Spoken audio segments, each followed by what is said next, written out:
Сайн байцгаана уу, намайг Батмунхийн Гамтя гэдэг Индра Кибер институтийн дижитал маркетингийн оюутан байна. За би 9 сараас 12 сар хүртэл дижитал маркетинг болон график дизайнерын хослолсон хөтөлбөрт суралцаад 12 сараас хойш дижитал маркетинга илүү гүнзгийрүүл сурсан байгаа. Практик тал дээр илүү суралцсан байгаа. Бизнес төслөөрөө сонгосон сэдв гэх юм бол Prima буюу хүүхэд болон насан туршид зориулсан балетын дасгалын хувцсны онлайн дэлгүүр нээсэн байгаа.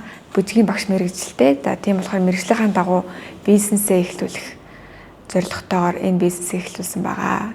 Энэ бизнесийг эхлүүлэхэд маань би өөрөө бүх зүйлийг гардаж ирсэн. За жишээлх юм бол лого, тэгээ рил, постэр, тэгээд хэрхэн пэйжийг хөгжүүлэх тал дээр суралцсан 2 хичээл маань маш их хэрэг болсон байгаа. Миний хийсэн бизнес төсөл болон манай ангийнхны хийсэн бизнес төслүүдийг 5 сарын 29-нд болох PhD өдөрлөгт хүрэлцэн ирж сонирхоорой.